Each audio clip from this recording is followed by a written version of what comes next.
चलिए डिस्कशन बंद करें सभी। कॉन्स्टिट्यूशन का पार्ट चल रहा था और कॉन्स्टिट्यूशन के पार्ट में आप लोग संविधान सभा के गठन को पढ़ रहे थे। संविधान सभा के गठन में कॉन्स्टिट्यूशनल असेंबली के गठन से पहले आप लोगों ने जिस हिस्टोरिकल बैकग्राउंड या ऐतिहासिक पृष्ठभूमि को देखना शुरू किया था उसमें 1946 के कैबिनेट मिशन तक हम लोग पहुंच चुके थे। तो 1946 के कैबिनेट मिशन तक अगर किसी को कोई प्रॉब्लम है तो पूछ सकता है।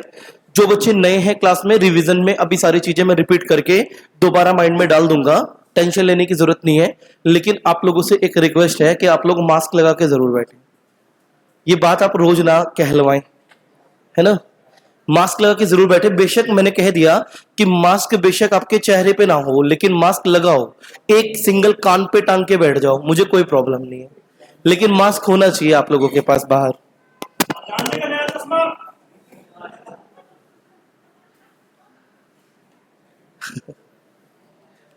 बेटा मंच पे प्रधान जी को मत दिखा करो, आपको चश्मे से प्रॉब्लम है, हम निकाल देते हैं। अब ये मत कहना कि नया पेन आप में से किसी विद्यार्थी का रह गया था यहां मंच पे। चलिए तो डिस्कशन एक बार फटाफट रिवीजन का कर लेते हैं और रिवीजन का डिस्कशन करने के बाद हम बात करेंगे संविधान सभा के गठन की। जो नए बच्चे हैं क्लास में एक बार फिर सुन लीजिएगा, अब से पहले की जितनी भी क्लासेस हैं वो YouTube पे पड़ी हुई हैं, वहां से आप लोग कंप्लीट कर सकते हैं। और जो छूटा हुआ पार्ट है, जहां भी किसी टाइम पीरियड में मैं कॉन्स्टिट्यूशन को स्टार्टिंग से शुरू करूंगा तो वहां पे बैठ के भी आप लोग पूरा कर सकते हैं। तो संविधान में या संविधान के फॉर्मेशन में सबसे ज्यादा इंपॉर्टेंट अगर कोई सभा है तो वो कौन सी सभा है? संविधान सभा। तो कॉन्स्टिट्यूशनल असेंबली का गठन 1946 में हो चुका था और संविधान सभा के गठन के लिए जो एक मिशन आया उस मिशन का नाम था कैबिनेट मिशन। और कल इसी कैबिनेट मिशन पर हमने क्लास छोड़ी थी, तो फटाफट फोकस कीजिएगा। कैबिनेट मिशन देखिएगा ध्यान से, मैंने आप लोगों को बताया था कि कैबिनेट मिशन जो जारी हुआ यानी कि इशू हुआ, इसको जारी किया गया ब्रिटिश संसद के द्वारा, ब्रिटिश पार्लियामेंट के द्वारा, ब्रिटिश संसद के द्वारा। और ब्रिटिश पार्लियामेंट के जो 3 व्यक्ति यहां पर आए उनमें एक व्यक्ति था स्टेफर्ड क्रिप्स, आप लोग बताएं जो कल क्लास में थे। दूसरा व्यक्ति ए बी अलेक्जेंडर और तीसरा व्यक्ति था, इंपॉर्टेंट है, एग्जाम ओरिएंटेड क्वेश्चन बनाता है, पैंथिक लॉरेंस। ये 3 व्यक्तियों के नाम हैं, आप लोग कंफ्यूज ना हो इन नामों में। ये 3 व्यक्ति ही भारत में लेकर आए थे कैबिनेट मिशन। अब कैबिनेट मिशन के आने के बाद स्थिति वो ही है भारत की, एक तरफ मुस्लिम लीग है, एक तरफ कांग्रेस है और दूसरी तरफ तीसरी तरफ बैठी है कौन? British government. ब्रिटिश गवर्नमेंट ने कहा कि कैबिनेट मिशन के आधार पर आप लोग अपनी संविधान सभा का गठन कर लो। तो मुस्लिम लीग ने कहा कि मेरा पाकिस्तान कहां है? समस्या तो यहीं पर थी सारी की सारी। तो मुस्लिम लीग ने क्या मांगा? पाकिस्तान। तो कैबिनेट मिशन के जो ये तीनों व्यक्ति थे ये बड़े शातिर थे, इन्होंने मुस्लिम लीग को आश्वासन दिया, मुस्लिम लीग को भरोसा जताया कि जैसे ही संविधान सभा का गठन होगा, कॉन्स्टिट्यूशनल असेंबली गठित हो जाएगी, ऑर्गेनाइज हो जाएगी, वैसे ही पाकिस्तान का भी विभाजन कर दिया जाएगा और पाकिस्तान नाम का एक नया मुस्लिम देश बना दिया जाएगा। इस कैबिनेट मिशन की बात से मुस्लिम लीग सेटिस्फाई हो गई, कांग्रेस भी सेटिस्फाई हो गई और अंततः फाइनली इस कैबिनेट मिशन के आधार पर आपके देश में गठन हुआ किसका? संविधान सभा का। कॉन्स्टिट्यूशनल असेंबली, संविधान सभा। एग्जामिनर क्वेश्चन पूछता है कि कौन से वर्ष गठित हुई? तो 1946। 1946 में गठित संविधान सभा ने संविधान के निर्माण के लिए for the formation of constitution काम करना शुरू किया और इसके लिए पहली मीटिंग बुलाई गई 9 दिसंबर, दूसरी मीटिंग 11 दिसंबर, तीसरी मीटिंग 13 दिसंबर। ये 3 मीटिंग आप लोग अपने किसी भी स्तर के एग्जाम को चेक कर सकते हैं। हर लेवल के एग्जामिनेशन में तीनों मीटिंग से 100% क्वेश्चन पूछा गया है। 9 दिसंबर, 11 दिसंबर और 13 दिसंबर की तीनों मीटिंग क्यों इंपॉर्टेंट थी, इस चीज को भी मैं आपको यहीं पे क्लियर कर देता हूं, फिर बाद में लिखवा दूंगा। सबसे पहला क्वेश्चन, संविधान सभा की पहली मीटिंग कब बुलाई गई? 9 दिसंबर 1946। क्वेश्चन एग्जामिनर पूछता है कि 9 दिसंबर 1946 की जो संविधान सभा की पहली मीटिंग थी, क्या कोई उसका स्थायी अध्यक्ष था? क्या कोई उसका स्टैंडिंग हेड था? तो आंसर है नहीं।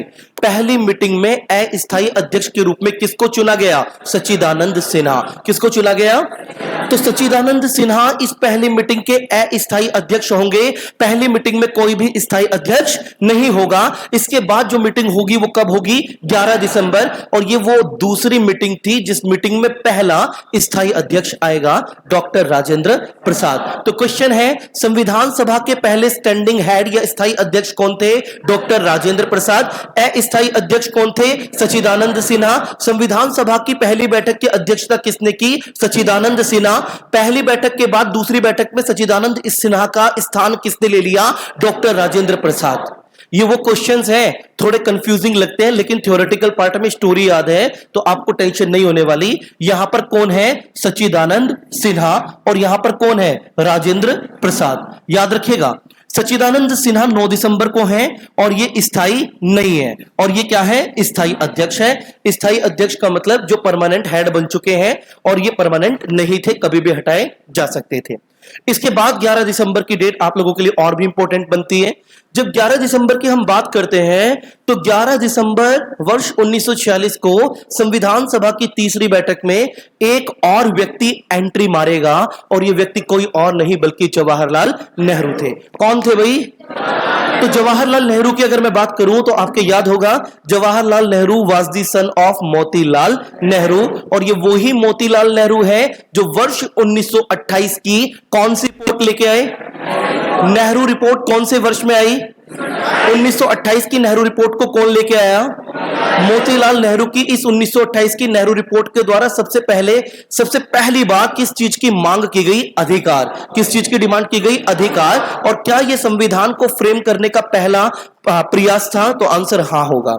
समझ रहे हैं? तो यह क्वेश्चन भी पेपर में आ रखा है। 13 दिसंबर 1946 को आपके संविधान सभा के सामने, कॉन्स्टिट्यूशनल असेंबली के सामने जवाहरलाल नेहरू आएंगे। उनके हाथ में कुछ कागज होंगे और उन पेपर्स को वो लोगों के बीच में संविधान सभा के मेंबर्स में बांट देंगे और कहेंगे कि ये एक उद्देश्य प्रस्ताव है, पर्पस रिजोल्यूशन है। इसी उद्देश्य प्रस्ताव के आधार पर संविधान का निर्माण किया जाना चाहिए। ये वो उद्देश्य है जो हमारे संविधान में होने चाहिए। ये वो आवश्यक तत्व है, एलिमेंट्स हैं जिनकी जरूरत हमें है। तो उद्देश्य प्रस्ताव को लेकर कौन आएगा भाई? जवाहरलाल नेहरू। मेरी बात पे फोकस करना, सारे क्वेश्चन अभी उंगलियों पे करवा दूंगा, एक बार फिर फोकस करो। उद्देश्य प्रस्ताव को कौन लेकर आया? कौन सी डेट को? यह संविधान सभा की कौन सी बैठक थी? तीसरी बैठक कब हुई? वर्ष कौन सा था? 1946 में क्या आया? संविधान सभा का गठन किसने किया? कितने मेंबर के साथ? पहला, दूसरा, तीसरा। तीनों कहां से आए थे? ब्रिटिश पार्लियामेंट ने क्या जारी किया? कितने मेंबर की सहायता से? और गठन हुआ कौन से वर्ष? पहली बैठक अस्थायी अध्यक्ष सच्चिदानंद, दूसरी बैठक स्थायी अध्यक्ष, तीसरी बैठक। और देखो 9, 2, 11, 2, 13 तो याद रह जाएगा ना, समझ रहे ना? पहली, दूसरी और तीसरी। सच्चिदानंद सिन्हा, राजेंद्र प्रसाद, जवाहरलाल नेहरू।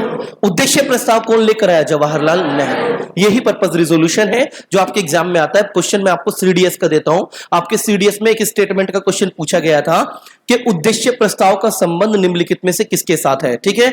और उसमें उद्देश्य प्रस्ताव को लेकर के डेट दी थी कि उद्देश्य प्रस्ताव 13 दिसंबर वर्ष 1946 को संविधान सभा की तीसरी बैठक में जारी किया गया।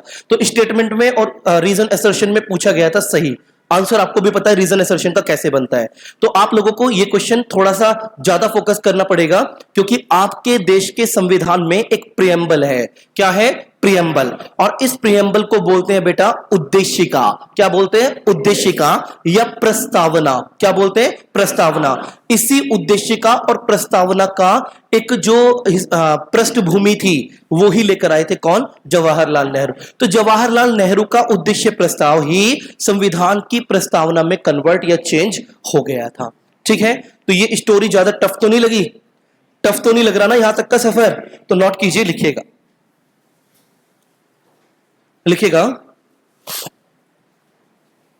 भारत में कैबिनेट मिशन की सिफारिश के आधार पर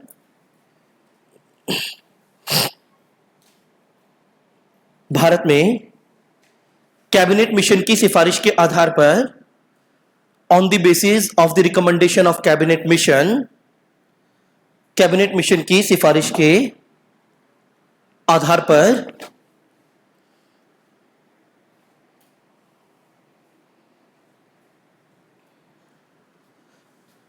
संविधान सभा का गठन हुआ, establishment of constitutional assembly.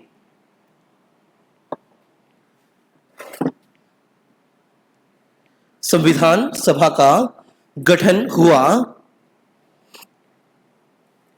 Establishment of constitutional assembly. संविधान सभा का गठन हुआ। पैराग्राफ चेंज करें, लिखेगा संविधान सभा के गठन के लिए for the establishment of constitutional assembly. संविधान सभा के गठन के लिए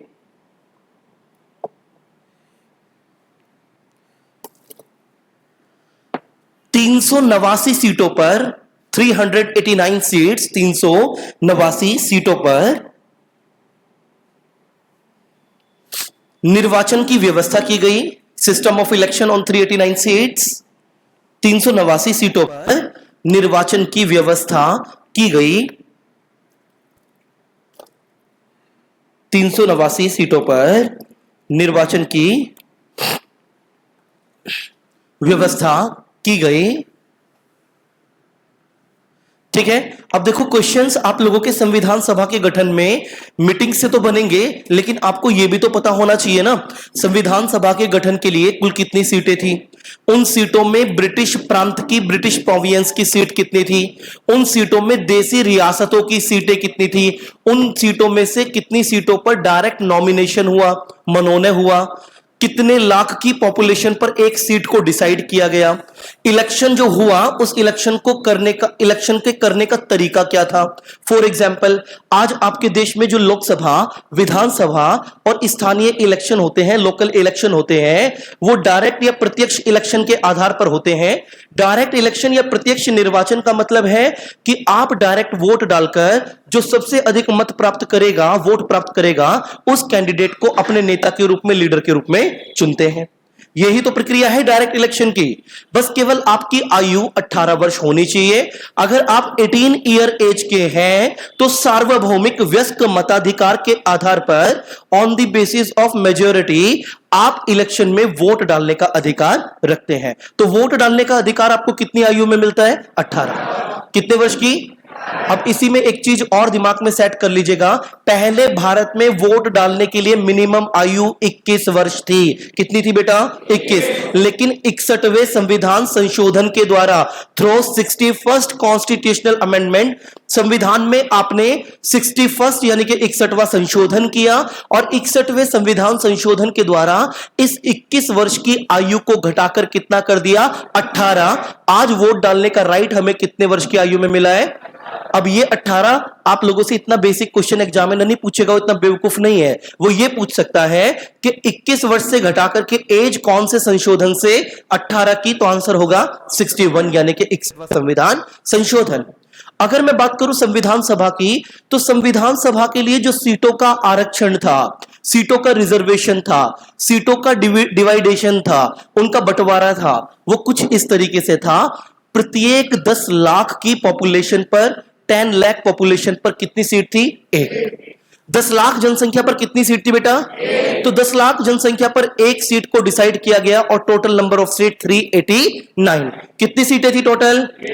इन 389 सीटों में से 93 सीटें, 93 सीटें भारत की देसी रियासतों की थी। किसकी थी? देशी रियासत। देशी रियासत का मतलब उस समय वो क्षेत्र जो अभी भी अंग्रेजों के अंडर नहीं थे और स्वतंत्र रूप से राजा महाराजाओं के अंडर अपने शासन को चला रहे थे। तो ऐसी कुल 93 सीटें थी। कितनी सीटें थी? तो देशी रियासतों की सीटों की संख्या कितनी थी बताओ? और टोटल ओवरऑल 389 में से 93 किसकी थी? देशी रियासत। बची कितनी? 296, 296। इन 296 सीटों को ब्रिटिश प्रांतों में बांट दिया गया, ब्रिटिश प्रोविंसेस में बांट दिया गया। ब्रिटिश प्रांतों का मतलब है जहां जहां पर अंग्रेजों का क्या था, शासन था, उन क्षेत्रों में कितनी सीटों को बांट दिया गया, 296। इन 296 सीटों में से भी इलेक्शन सिर्फ 292 सीटों पर होगा। कितनी सीटों पर होगा, 292। बाकी 4 जो सीटें थी उन सीटों को क्या कर दिया जाएगा, रिजर्व कर दिया जाएगा, आरक्षित कर दिया जाएगा और उन सीटों पर डायरेक्ट नॉमिनेशन हो जाएगा। थोड़ा सा मुझे पता है ये चीजें जो बता रहा हूं ऊपर से जा रही हैं, अभी प्रैक्टिकल बोर्ड पे लिखूंगा तो समझ में अच्छे से आ जाएंगी। तो आप लोग एक हेडिंग बनाएं, संविधान सभा का गठन, एस्टेब्लिशमेंट ऑफ कॉन्स्टिट्यूशनल असेंबली। एक ही चार्ट में सारा खत्म करेंगे।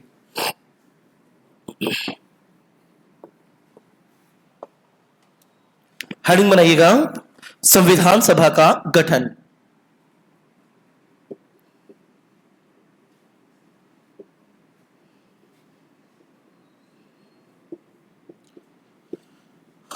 संविधान सभा का गठन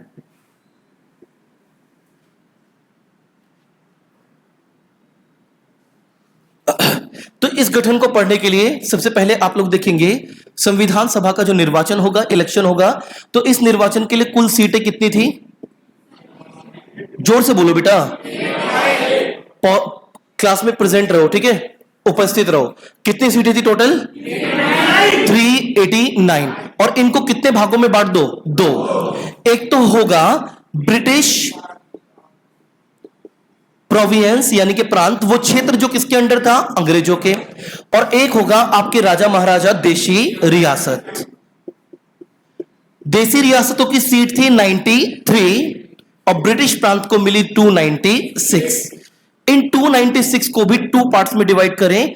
292 पर हुआ प्रत्यक्ष निर्वाचन, डायरेक्ट इलेक्शन, और 4 सीटें नॉमिनेट की गई, मनोनीत की गई। मनोनीत का मतलब समझते हैं ना बेटा, जो नए बच्चे हैं आज के बाद कभी मत भूलना, मनोनीत का मतलब है बिना इलेक्शन के डायरेक्ट व्यक्ति को यहां पे बिठा देना। फॉर एग्जाम्पल, आपके देश में गवर्नर का क्या इलेक्शन होता है, क्या आपके देश में राज्यपाल का इलेक्शन होता है, राज्यपाल का क्या होता है, मनोनयन, नॉमिनेशन। यही नॉमिनेशन आपको यहां पे देखने को मिलेगा, ठीक है, यहां तक कोई प्रॉब्लम। अब ये कहां कहां मनोनीत हुई सीटें ये मैं लिखवाऊंगा, लेकिन उससे पहले ऊपर एक नोट बना लीजिएगा, और ये नोट होगा प्रत्येक 10 लाख पॉपुलेशन यानी कि जनसंख्या पर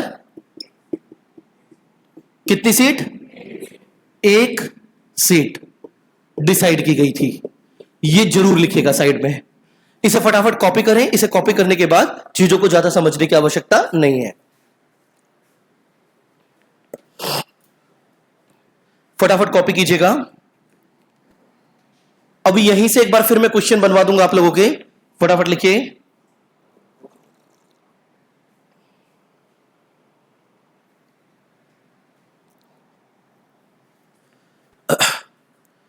बहुत क्वेश्चंस यहां से निकलते हैं थ्योरेटिकली, ये मत सोचना कि क्वेश्चन नहीं आएगा, यहां से क्वेश्चन पहले भी बने हैं।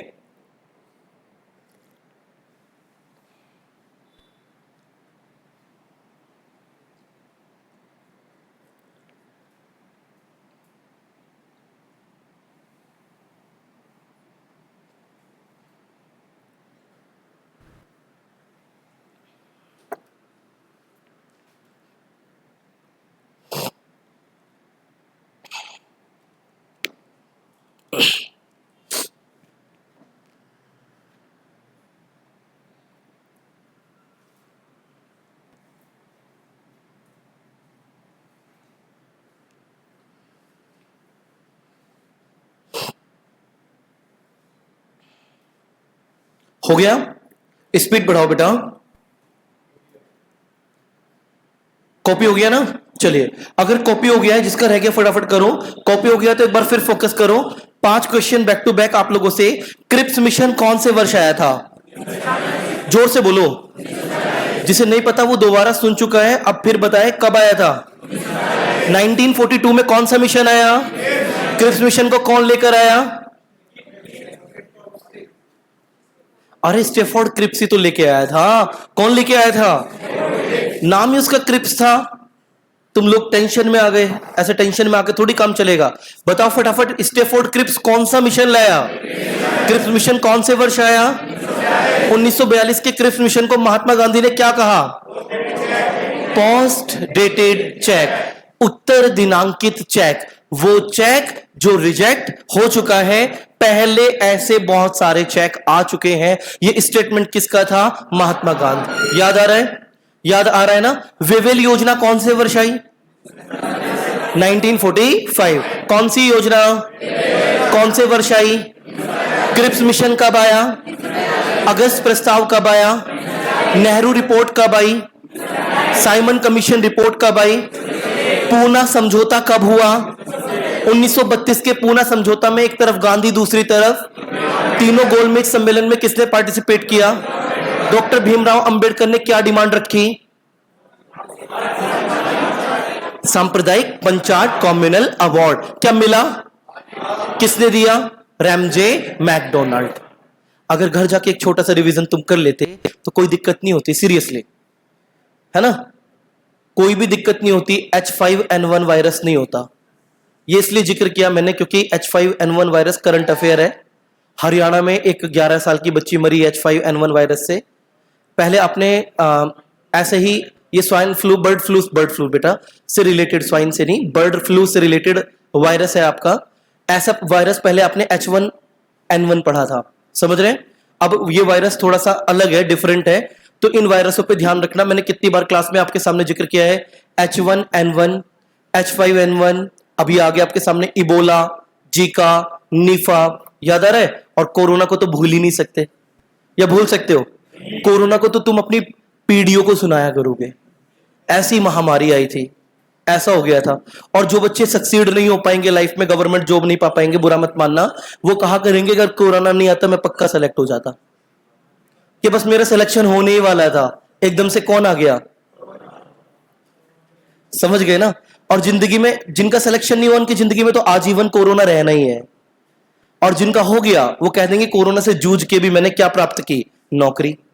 समझ गए? तो इसीलिए याद रखना, अब की बार सिलेक्शन जिनका हो गया वो सिलेक्ट तो हुए ही हुए, साथ के साथ ताने भी बहुत ज्यादा देंगे, कहेंगे मुझे देख, मुझे कोरोना से भी जूझा हूं मैं, और फिर भी सिलेक्शन ले लिया। तो अब की बार तुम्हारा कंपटीशन ज्यादा टफ है। वापस आ जाओ। कैबिनेट मिशन के द्वारा संविधान सभा का इस तरीके से गठन हो गया। ये नोट आपने डाल लिया। अब एक नोट और बनाए, लिखेगा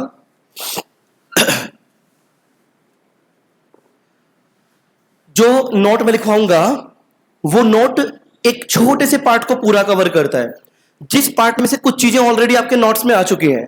क्वेश्चन है, संविधान सभा की मांग, डिमांड ऑफ इंडियन कॉन्स्टिट्यूशन सबसे पहले किसने की? संविधान सभा की मांग कहां से शुरू हुई, और संविधान सभा की मांग के शुरू होते होते संविधान सभा का एस्टेब्लिशमेंट कब हुआ? तो ये एक छोटी सी स्टोरी है, पूरी स्टोरी में आप लोगों को याद हो जाएगा, तो ज्यादा कंफ्यूजिंग पार्ट नहीं रहेगा। नोट में हेडिंग बनाइए, संविधान सभा की मांग, डिमांड ऑफ कॉन्स्टिट्यूशनल असेंबली। संविधान सभा की मांग,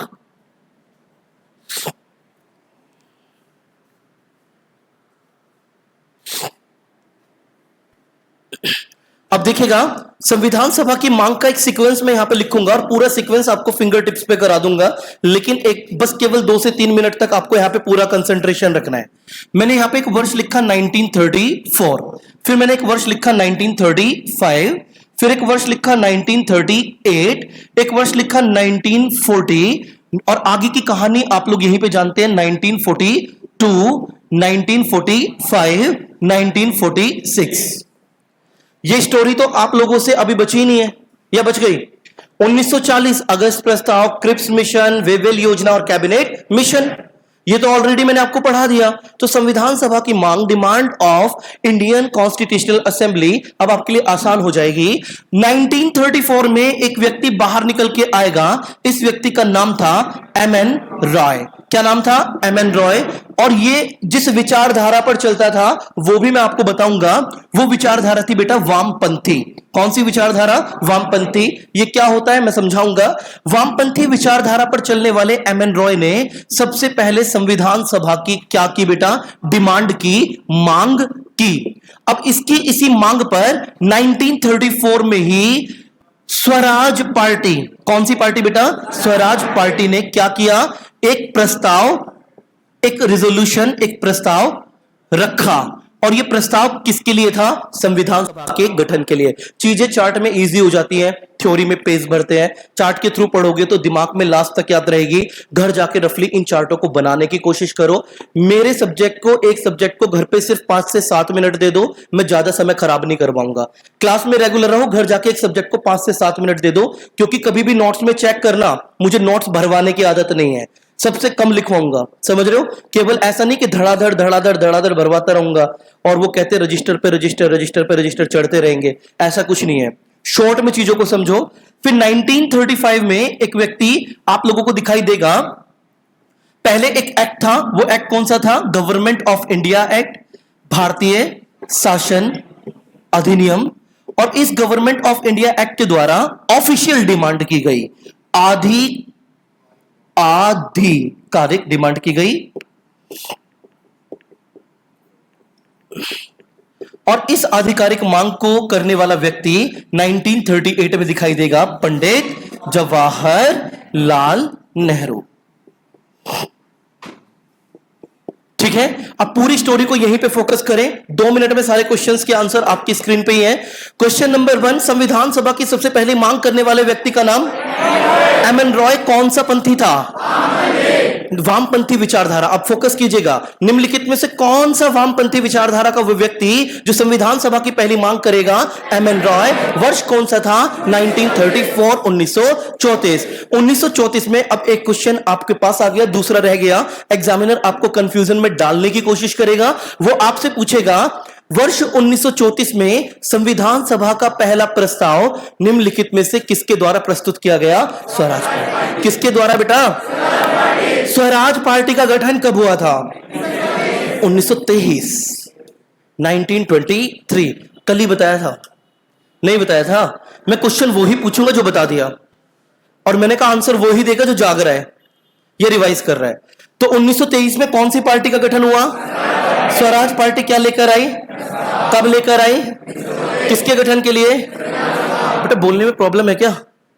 कुछ बच्चे बोल नहीं रहे। प्रॉब्लम है तो क्लास से बाहर चले जाओ, और अगर अभी एडमिशन नहीं लिया है तो फीस जमा मत करना, ठीक है? प्रॉब्लम है तो बिल्कुल भी जमा मत करना फीस। कल सैटरडे संडे की छुट्टी है, इस वजह से मैं पढ़ा रहा हूं, वरना सुबह स्पेशल 30 वाला बैच भी मैंने पढ़ाया नहीं है, ठीक है? जुकाम अंदर पक रहा है और पकने के बाद ऐसा महसूस हो जाता है जैसे फीवर हो रहा हो नहीं रहा, लेकिन महसूस होता है कि नहीं? और प्रॉब्लम बोलने में कब आती है? जब अंदर ना कोल्ड क्या करता है? अटैक करता है। तो वापस आओ, मैं आवाज निकाल रहा हूं तो तुम लोगों की भी आवाज आनी चाहिए मेरे पास तक। ऐसा नहीं कि तुम धीरे बोल रहे हो, नहीं आ रही है, लेकिन इस कमरे को ना थोड़ी गूंज की आदत है, वो गूंजनी चाहिए आवाज, कानों में तब तक गूंजनी चाहिए जब तक पेपर में जाके गोला ना भर के आ जाओ, ठीक है? क्वेश्चन फिर पूछ रहा हूं दोबारा, स्वराज पार्टी का गठन कब हुआ? 1923 में कौन सी पार्टी आई? और 1934 में स्वराज पार्टी क्या लेके आई? प्रस्ताव किसके लिए था?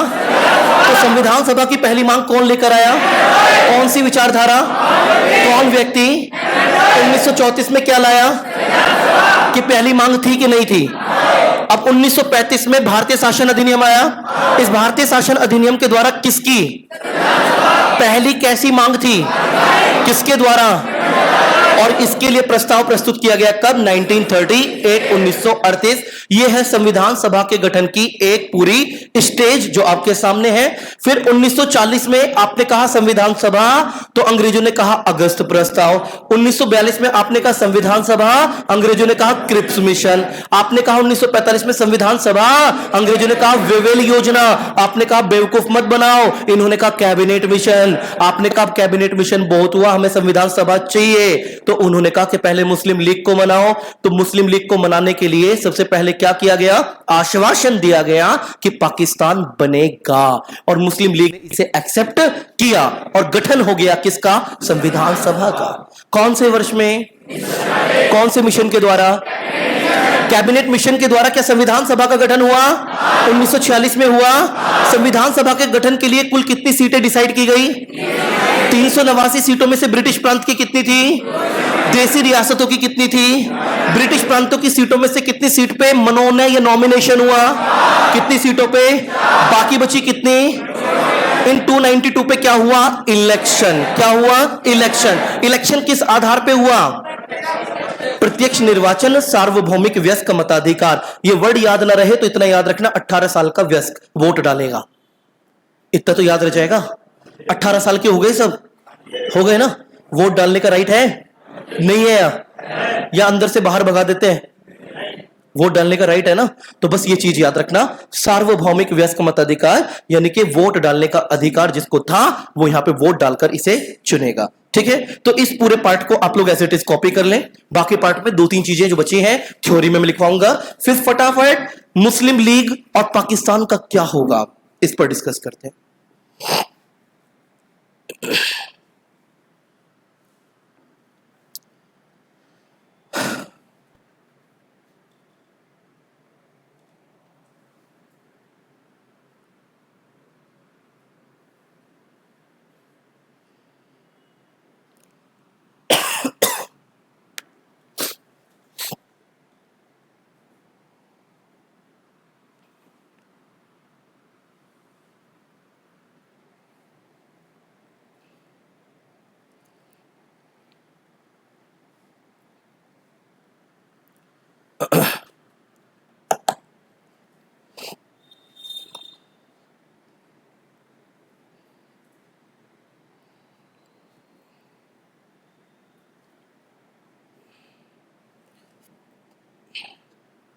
कोई डाउट हुआ करे तो आप लोग क्वेश्चन पूछ सकते हैं।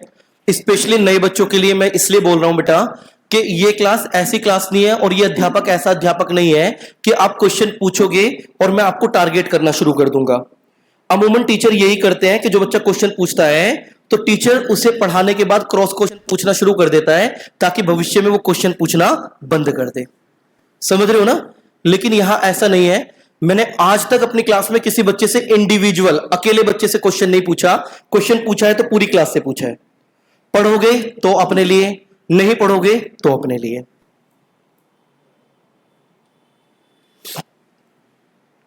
बाकी आप लोगों को कोई भी डाउट हुआ करे तुरंत बेझिझक पूछे, 10 बार पूछे। और ये मत सोचे कि अगर मैं क्वेश्चन पूछूंगा तो दूसरों को लगेगा कि इसे तो समझ में ही नहीं आ रहा, मेरे तो एक बारी में समझ में आ गया। ऐसा नहीं है। क्लियर करो टॉपिक। आपने पैसे जो दिए हैं ना मुझे या देंगे वो टॉपिक को क्लियर करने के लिए, फ्री में नहीं पढ़ रहे आप लोग।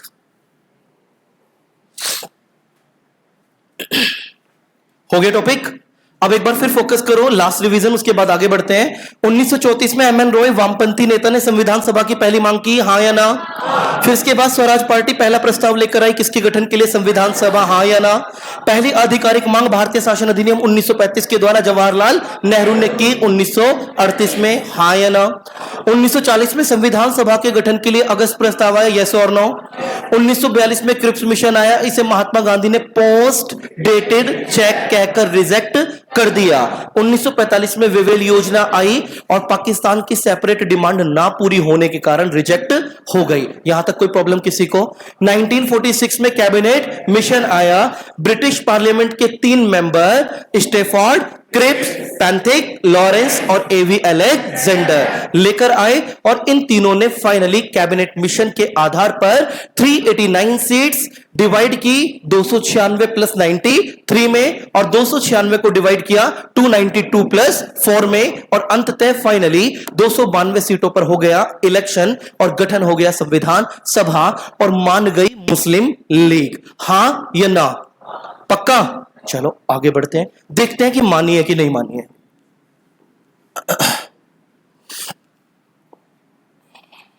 तो गठन तो 1946 में हो चुका था। सीधा सीधा क्वेश्चन, आपका आंसर आ चुका है क्वेश्चन का। तो संविधान सभा की बैठक, सिटिंग्स ऑफ कॉन्स्टिट्यूशनल असेंबली, पहले 3 पे ही फोकस करो जो भी आपने लिखी थी। 9 दिसंबर, 9-2 और 11 और 2, बस इस तरीके से याद रख लेना। वर्ष एक ही है बेटा, इसलिए कॉमन वर्ष है, ऊपर लिख दिया मैंने 1946। 1946 की 3 बैठकें आप लोग देख रहे हैं। पहली बैठक, फर्स्ट सिटिंग,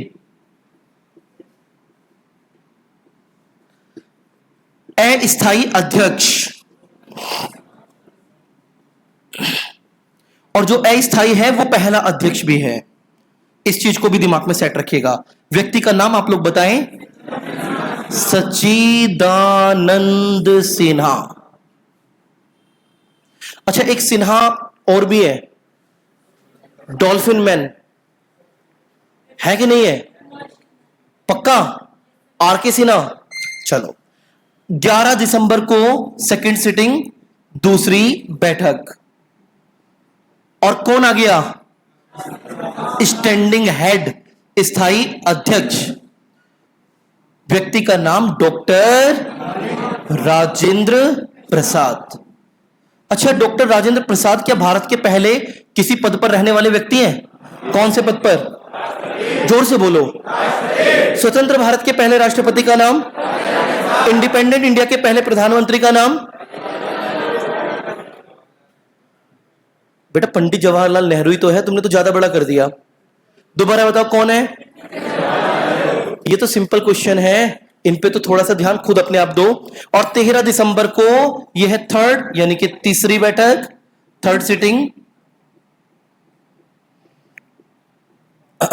और इस तीसरी बैठक पे आया पर्पस रिजोल्यूशन, उद्देश्य प्रस्ताव, और इस उद्देश्य प्रस्ताव को लेकर आए पंडित जवाहरलाल नेहरू। पंडित जवाहरलाल नेहरू।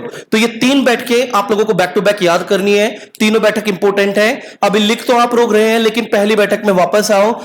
9 दिसंबर 1946 को जब पहली बैठक हुई तो मुस्लिम लीग वहां पर पहुंची। मुस्लिम लीग ने जाके कहा पाकिस्तान कहां है, तो आप लोगों ने कहा कि पहले संविधान का निर्माण कर लेते हैं, फिर मुस्लिम लीग के मांग को पूरा करके पाकिस्तान को सेपरेट बना देंगे। तो मुस्लिम लीग ने कहा कि यह बहुत गलत हो रहा है और अब हम संविधान सभा का हिस्सा बनकर नहीं रहेंगे। और पहली ही बैठक में बगावत करके चली गई कौन? मुस्लिम लीग। एग्जाम का क्वेश्चन है। तो मुस्लिम लीग ने 9 दिसंबर को पहली बैठक का बहिष्कार किया। क्या किया बेटा? बहिष्कार, यानी कि इसे रिजेक्ट किया। बहिष्कार का मतलब क्या है? रिजेक्ट करना। किसके द्वारा? मुस्लिम लीग। ये क्वेश्चन भी आपके पेपर के आने वाले क्वेश्चनों में एक है। एक बार फिर फोकस करें, निम्नलिखित में से किसके द्वारा पहली संविधान सभा की बैठक को रिजेक्ट किया गया?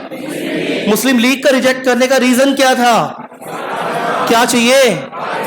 जोर से बोलो। क्या चाहिए? किसको चाहिए? चाहिए कि नहीं? किसे? मुस्लिम लीग को चाहिए। समझ रहे हैं कि नहीं? आप लोगों को नहीं चाहिए।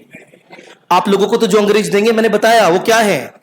562 टुकड़े, 562 टुकड़े। ठीक है? कितने बच्चों को पहले भी बताया था। आप लोग अभी भी अपने दिमाग में ये चीज रखते हैं कि भारत का विभाजन भारत और पाकिस्तान के रूप में हुआ। गलत है, बिल्कुल गलत है। लॉर्ड माउंटबेटन नाम का जो ब्रिटिश अधिकारी था ना, ये बड़ा दिमाग वाला व्यक्ति था। और इस लॉर्ड माउंटबेटन नाम के व्यक्ति ने 3 जून 1947, 3 जून 1947 में जिस योजना को प्रेजेंट किया, उसी योजना का नाम था माउंटबेटन योजना। आपके एयरफोर्स वाई ग्रुप में यह क्वेश्चन भी पूछा गया था डायरेक्ट। लॉर्ड माउंटबेटन योजना कब आई? तो आंसर था 3 जून। समझ रहे हैं? एक वेवेल योजना का तो मैंने आपको बता ही दिया था। तो माउंटबेटन योजना is known as the plan of division of India. Bharat के विभाजन की योजना के रूप में किसको जाना जाता है? माउंटबेटन योजना। इसके बाद करवाऊंगा, टेंशन मत लो। बहुत बढ़िया बढ़िया स्टोरीज बची हैं अभी, इतिहास की भी और आपके संविधान की भी। इसे कॉपी कर लें।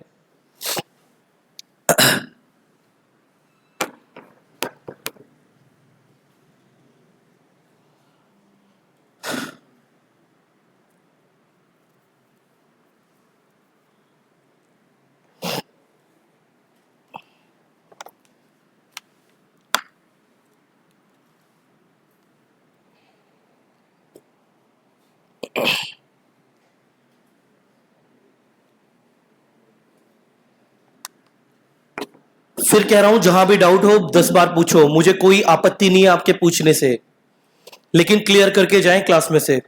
50% प्लस आपको याद क्लास के अंदर होना चाहिए। 50% अगर आप क्लास से सीख के जा रहे हैं तो आपके सिलेक्शन को कोई दुनिया की ताकत नहीं रोक सकती। और अगर आप क्लास में प्रेजेंट हैं तो आप 60% से अधिक सीख के जाएंगे।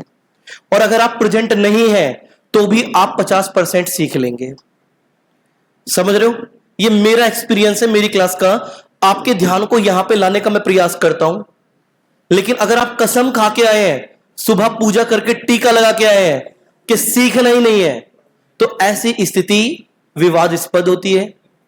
इसे क्या कहते हैं? अपवाद, एक्सेप्शन। तो एक्सेप्शनल केस में तो सब फेल हो गए।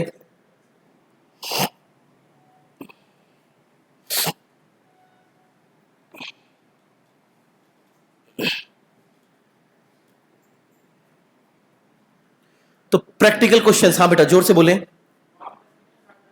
वामपंथी, बेटा वामपंथी जो है एक विचारधारा है। जैसे एक छोटा सा एग्जांपल मैं 2-3 चीजों को लेके दूंगा तो आप थोड़ा सा समझ जाओगे। देखो, आप लोगों ने एक वर्ड सुना होगा कट्टरपंथी, सुना है? अब एक वर्ड पढ़ा आज, क्या? वामपंथी। सुना? आप लोगों ने एक वर्ड सुना होगा नक्सली, सुना कि नहीं सुना? आपने एक वर्ड सुना होगा माओवाद, माओइज्म, सुना कि नहीं सुना? कन्फ्यूशियसिज्म, कन्फ्यूशियस विचारधारा के लोग। ये वाम जो है, कट्टरपंथी जो है, ये जो वर्ड है, ये प्रॉपर एक विचारधारा को शो करते हैं।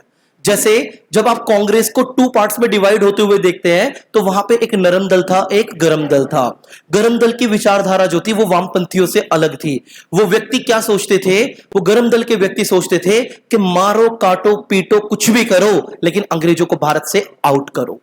लेकिन जो थोड़ा वामपंथी विचारधारा या आपका थोड़ा नरम दल से संबंधित लोग थे, उन लोगों का मानना था कि अंग्रेजों से बातचीत करके सॉल्यूशन निकालने का प्रयास करो।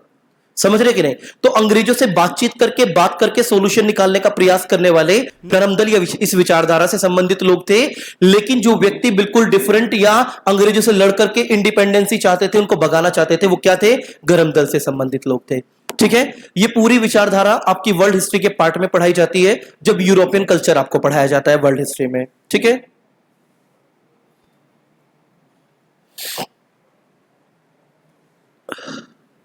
हो गया बेटा? कंप्लीट है? अब कंप्लीट है तो एक बार फिर फोकस करें। संविधान सभा की तीसरी बैठक कब हुई? अब एक चीज और मैं आपको याद दिलवा दूं, संविधान सभा की टोटल नंबर ऑफ सिटिंग, कुल बैठक जो होंगी वो 12 है। कितनी बैठक है? लेकिन एक क्वेश्चन आप लोगों से पूछा जाता है थोड़ा कंफ्यूज करने के लिए, वो ये कि संविधान सभा की, कॉन्स्टिट्यूशनल असेंबली की, संविधान के बनने तक कुल कितनी बैठक हुई? तो आंसर है 11। कितनी है? 11। तो संविधान के बनने तक 11, लागू होने तक 12, लागू होने तक और बनने तक। अब आप लोगों को इन चीजों को भी रटना नहीं पड़ेगा, इसे भी मैं आपको साथ के साथ यहीं पे फ्री दे रहा हूं। पहली बैठक, दूसरी बैठक, तीसरी बैठक, और अब सीधे आ जाओ 11वीं बैठक, और अब डायरेक्ट आ जाओ 12वीं बैठक। यही 5 बैठक याद कर लेना, बाकी बीच की छोड़ देना। जरूरतमंद अगर ज्यादा होगी आपके पेपर के लिए तो मैं लिखवाऊंगा। ठीक है? एक चीज और याद कर लेना, ध्यान में रख लेना, अगर मेरे पास प्रिपरेशन करने के लिए आए हो तो खुद से ज्यादा ट्रस्ट मेरे पे होना चाहिए। जो मैं पढ़ाऊंगा वही एग्जाम है, वही एग्जाम का पेपर है। जो मैं करवाऊंगा वो करना है। किसी बुक को खरीदने की जरूरत नहीं है, किताब मैं खड़ा हूं आपके सामने। जो नोट्स में लिखवा लिया वो तैयार करना है। अगर आपका वो ही रेडी नहीं है तो मैं रेस्पॉन्सिबल नहीं हूं, मैं जिम्मेदार नहीं हूं।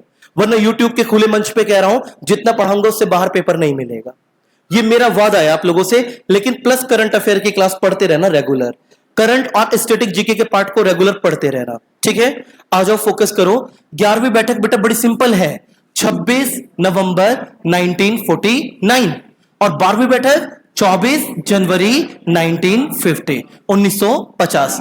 फोकस कीजिएगा, 24 जनवरी 1950 की डेट आप लोगों के लिए काम की है, क्योंकि ये आपके संविधान सभा की सबसे अंतिम यानी कि 12वीं बैठक थी। इस बैठक के बाद आपने डिसाइड किया कि आप अपने देश में गणतंत्र आत्मक व्यवस्था, रिपब्लिकन सिस्टम को लागू करेंगे। और इस गणतंत्रात्मक व्यवस्था को आप कहां से लेकर आए? फ्रांस से। कहां से लेकर आए? तो इंडियन कॉन्स्टिट्यूशन में रिपब्लिकन सिस्टम या गणतंत्रात्मक व्यवस्था कहां से लाए हम लोग? फ्रांस की रिपब्लिकन सिस्टम के अनुसार फ्रांस में देश का अध्यक्ष या हेड कौन होता है? राष्ट्रपति। कौन होता है? तो भारतीय संविधान में राष्ट्रपति का होना निम्नलिखित में से कौन से देश के कॉन्स्टिट्यूशन से मिला? कितना सिंपल क्वेश्चन फ्री में मिल गया, 12वीं बैठक में मिल गया। 12वीं बैठक अंतिम बैठक, हाँ या ना?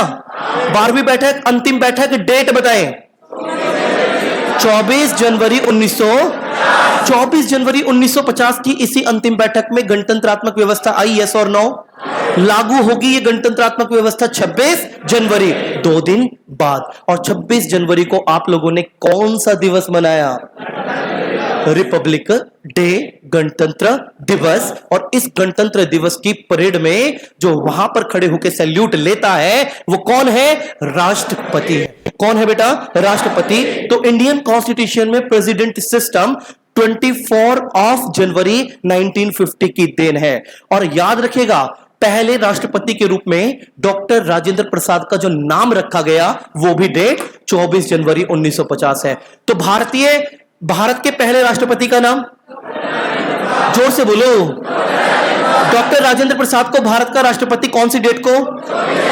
यह संविधान सभा की कौन सी बैठक थी? कौन सी डेट में?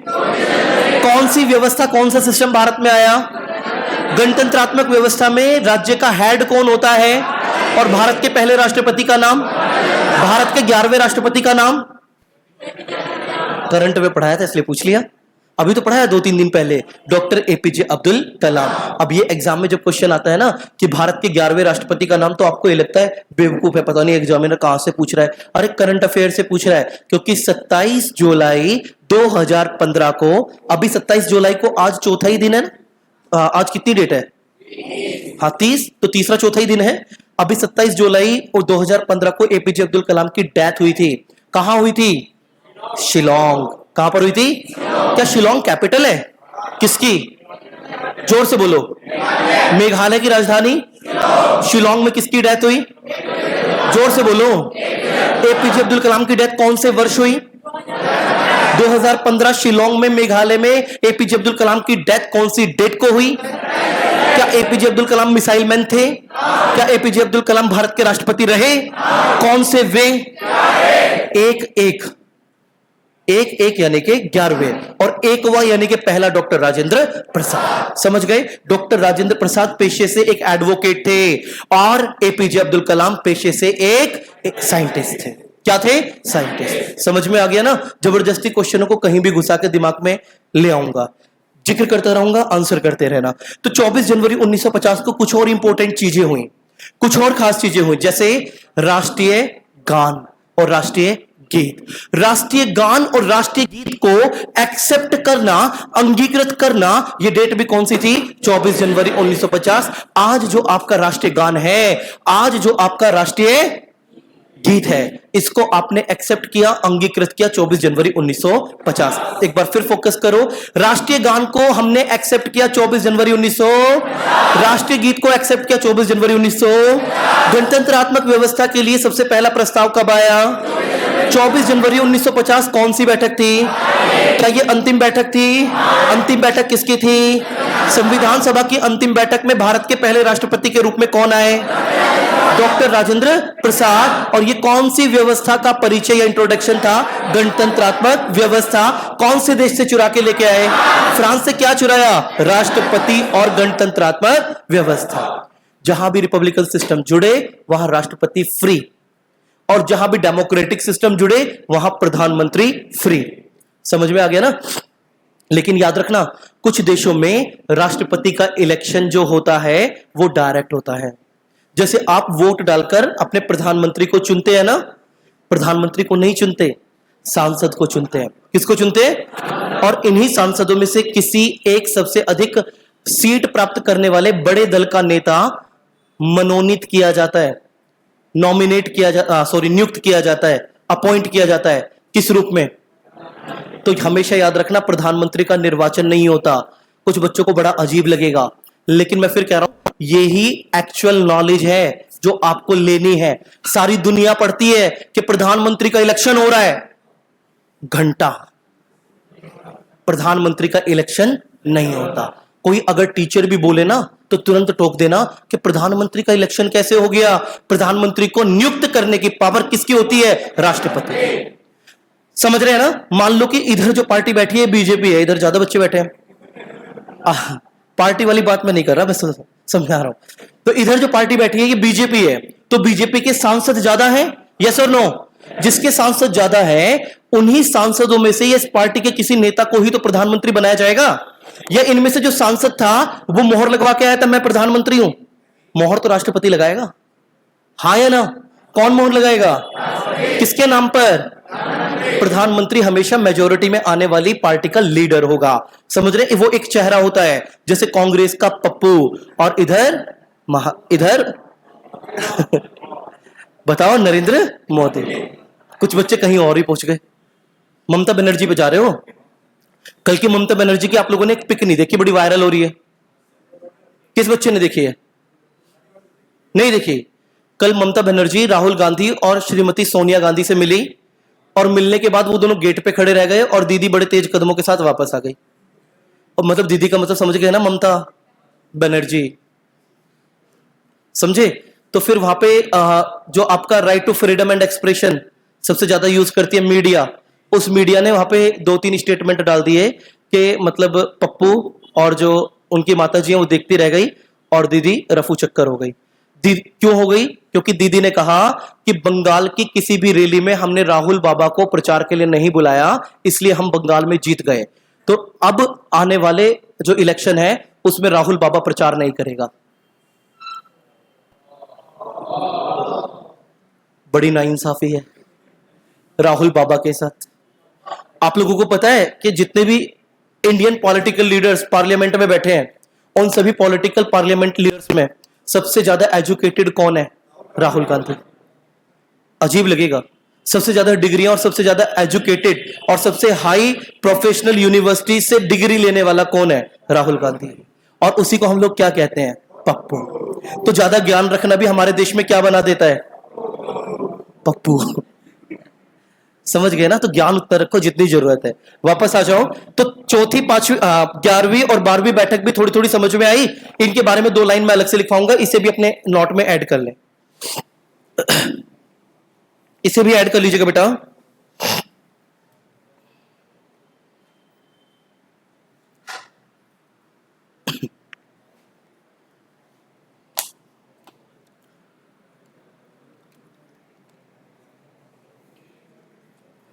इसीलिए मैं हमेशा तुम लोगों को एक चीज ना बीच बीच में बुलवाता रहता हूं कि हमारे पास दिमाग कम है।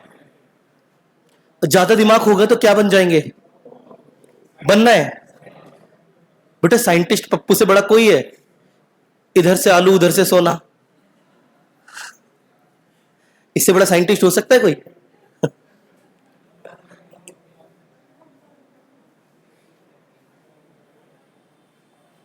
कॉपी कर लिया बेटा? तो 2 नोट लिखे, फटाफट लिखेगा। 26 नवंबर 1949 को, 26 नवंबर 1949 को, 1949 को भारतीय संविधान बनकर तैयार हुआ। इंडियन कॉन्स्टिट्यूशन बनकर तैयार हुआ, भारतीय संविधान बनकर तैयार हुआ।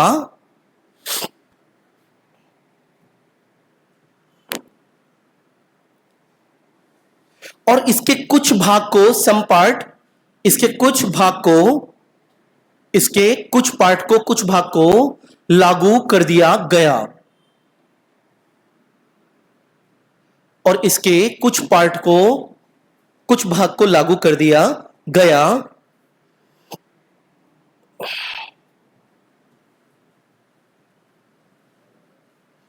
Paragraph change.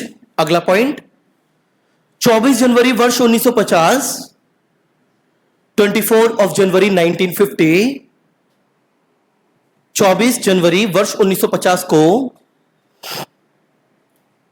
संविधान सभा की अंतिम 12वीं बैठक हुई, last 12th sitting of constitutional assembly. संविधान सभा की अंतिम 12वीं बैठक हुई, 12वीं बैठक हुई, जिसमें राष्ट्रीय गान और राष्ट्रीय गीत को स्वीकार किया गया, एक्सेप्ट किया गया। जिसमें राष्ट्रीय गान और राष्ट्रीय गीत को स्वीकार किया गया, एक्सेप्ट किया गया, राष्ट्रीय गान और राष्ट्रीय गीत को एक्सेप्ट किया गया।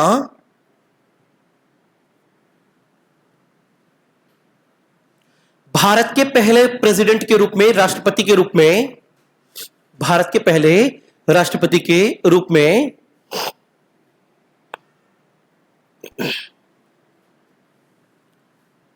डॉक्टर राजेंद्र प्रसाद का नाम रखा गया। भारत के पहले राष्ट्रपति के रूप में डॉक्टर राजेंद्र प्रसाद का नाम रखा गया।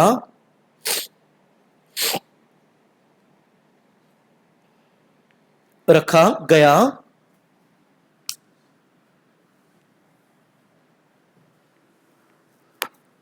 डॉक्टर राजेंद्र प्रसाद का नाम रखा गया।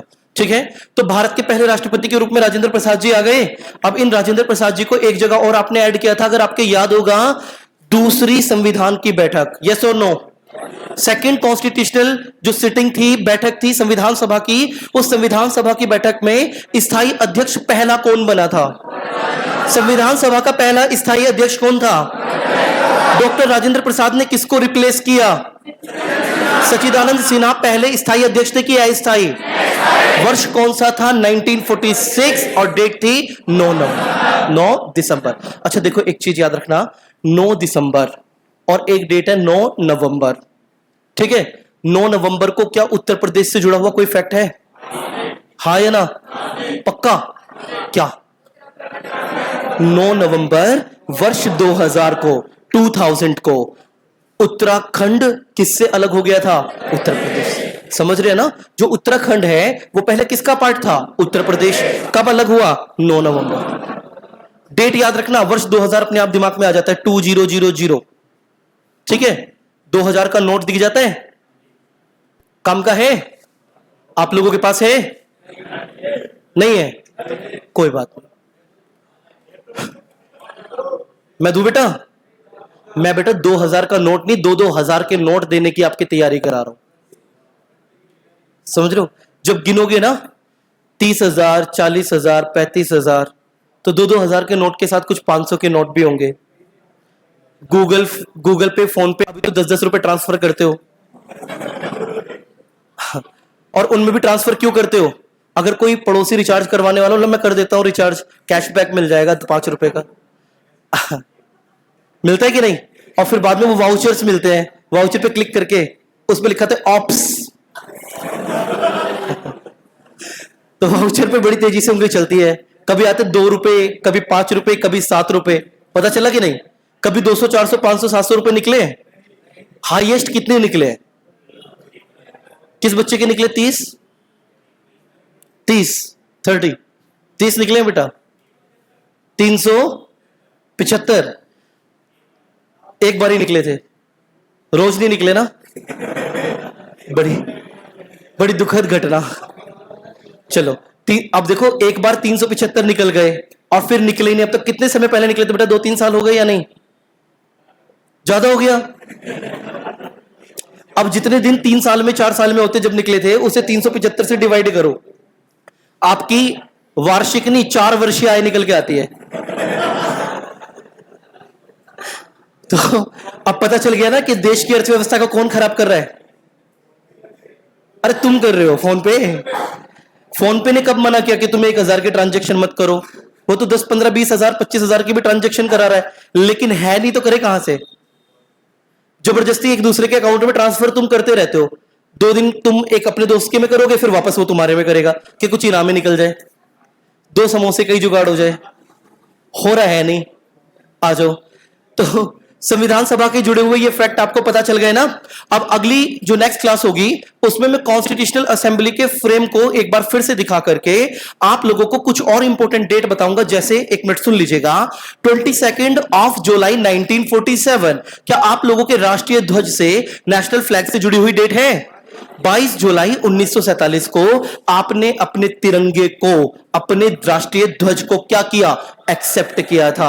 और ये डेट इसलिए कम की है क्योंकि अभी भी जुलाई चल रहा है और महीने अगले या उससे अगले में आपके कुछ एग्जाम है। जैसे पीईटी का एग्जाम जो होगा वो ऐसे ही क्वेश्चन पूछेगा, राष्ट्रीय ध्वज का अनुपात कितना होता है, राष्ट्रीय ध्वज में ऊपर कौन सा कलर है, राष्ट्रीय ध्वज को कब एक्सेप्ट किया गया, समझ रहे कि नहीं? तो ऐसे जो क्वेश्चन 2013 यूपी पुलिस की भर्ती में आए थे, ऐसे ही क्वेश्चन आपको पीईटी में देखने को मिलने वाले हैं। मैं पहले क्लियर कर रहा हूं, जो बच्चे बड़ा तगड़ा पढ़ रहे हैं ना कि पैट को उधेड़ देंगे बिल्कुल, और खतरनाक खतरनाक इतनी मोटी मोटी खुल्लर जैसी ज्योग्राफी की किताब, हिस्ट्री की बड़ी बड़ी किताबें लेके आ रहे हैं पढ़ने के लिए, 100% गारंटी मेरी कि उनका क्वालिफाई नहीं होगा। ये मैं गारंटी ले रहा हूं, स्टाम्प पे लिखवा के लेके जाओ।